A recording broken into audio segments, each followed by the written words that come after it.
Another episode of MBRF podcast. Today has been a beautiful day. I met a lot of wonderful people, and today I have another brilliant character, Donald Farmer. You have a very interesting profession and interesting company names. Nobody Studios. Nobody Studios, yeah. And TreeHive Strategy. TreeHive Strategy. Right. And you operate in a very interesting field, Donald, but I want you to tell us, what do you do? What do I do? Well, how long have you got? I think is the answer to that. You know, I'm really a product guy. I love building products, software products. And I worked at Microsoft for a long time, and I worked at Click Technologies, the Swedish company, for a long time building technology products there. And now I'm independent. And I have my own company, TreeHive Strategy, and I give a lot of advice to people on how to build software products, especially in the data, analytics, AI space. And then Nobody Studios is a venture studio which builds new software services and new software products from scratch. And I run research for them. What do you call it a studio? I know it's a silly question, but what do you call it a studio? A studio, I picture cameras and I picture this. Right, yeah. What do we call it? Think of it like an art studio, perhaps, where artists work and creating. And the difference between a studio and, say, a venture fund, with a venture fund, people come to you and say, oh, we've got an idea, give us some money and we'll build that project. And that's not how we work. We do the other way around. We have the ideas. We think this is something that's important. Let's go out and find people to build it. So we call it a studio because we are doing the creative work, and then we're going out to find people who are going to... You're creating the art. Exactly, yeah. And why is it called Nobody? I think there's a lot of significance there. Yeah, that's a really interesting question, because you could use that word in so many ways. Nobody knows what we're doing. Nobody can do this better. All these different phrases, you can put nobody at the front and they become really interesting. Nobody knows how to build companies like we do. Wow. You see what I mean? It's a really interesting word to put in front of something because it turns everything around. And whose idea is this? Nobody. Nobody's idea. It's brilliant. All right. Tell us a little bit about why is Donald Farmer here at the Knowledge Summit?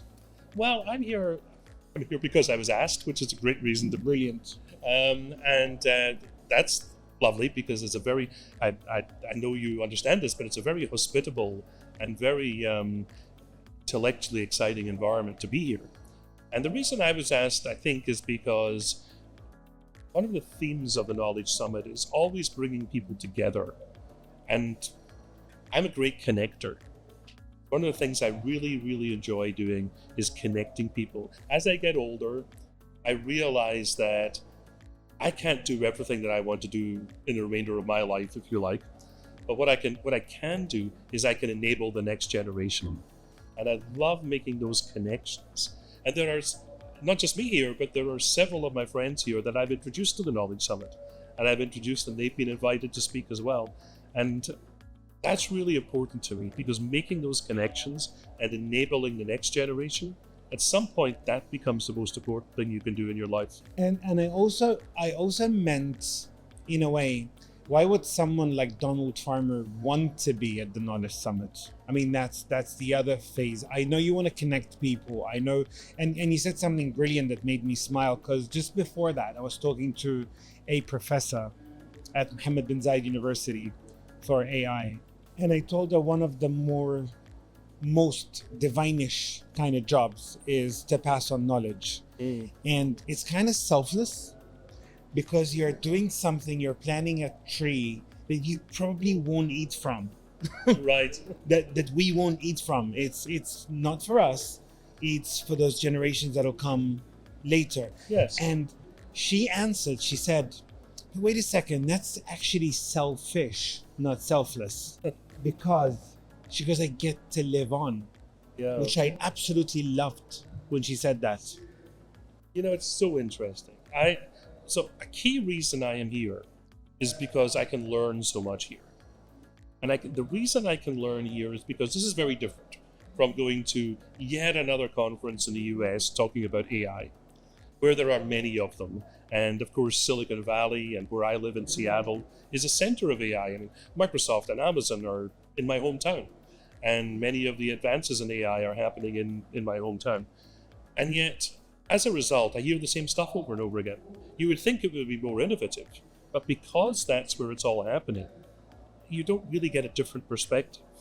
And I come here and I get a completely different perspective.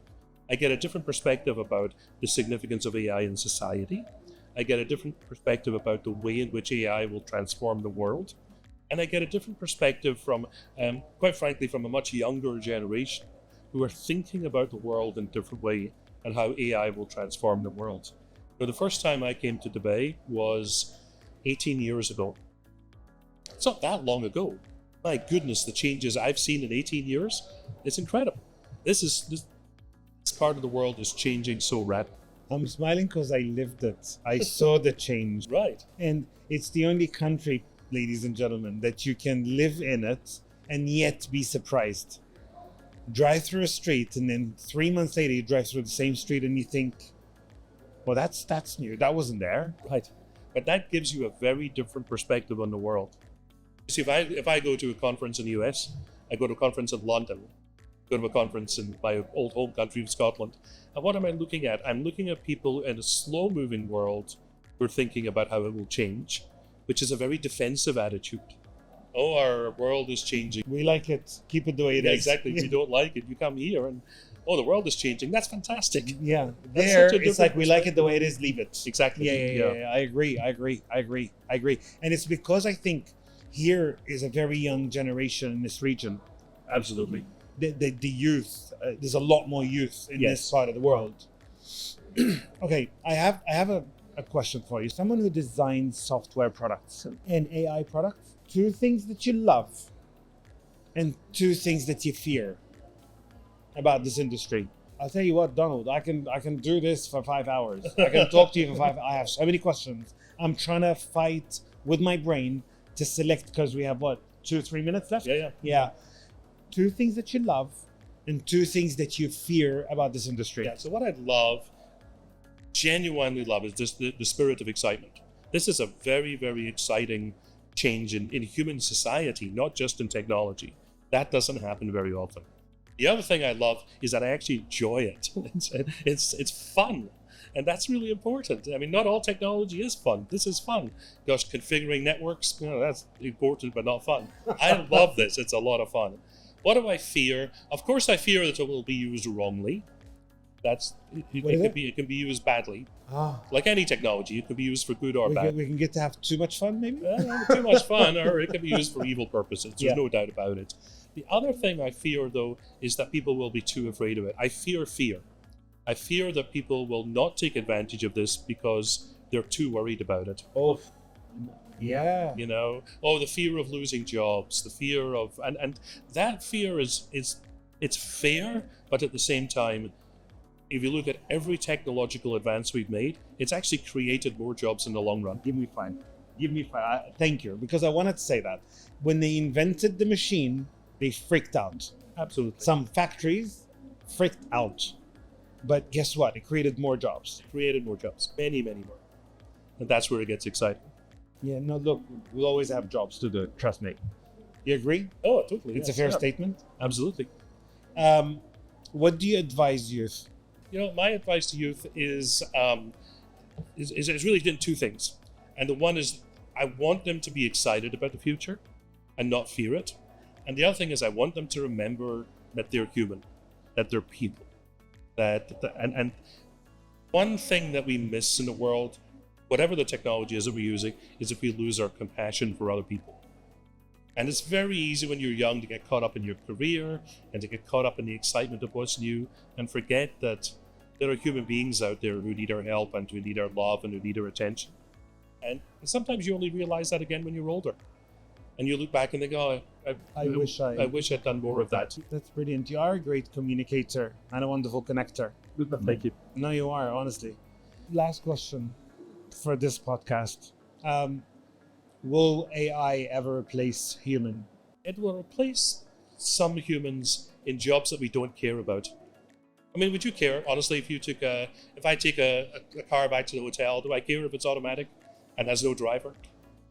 Probably not, you know. But, you know, if I actually enjoy talking to my driver and I learn about his family and I learn that he's just moved from Pakistan and he's been here for 2 years and thinks it's amazing, then maybe I find that enjoyable. And I won't have that conversation with an automatic car. It'll give us more time to do things that we actually do care about. So AI will take the jobs of people we don't care about, or the jobs we don't care about. But, you know, that leaves time for the jobs we do care about. Brilliant. That's very positive. I hope so. Donald, thank you very much for the time you've given us. This was very enjoyable to me. I'm sure you enjoyed that. So thank you for being at MBRF podcast. It's been a tremendous and thank pleasure. you for being at the Knowledge Summit. It's been a great pleasure as well, and an honor to be here. Thank you. Thank you.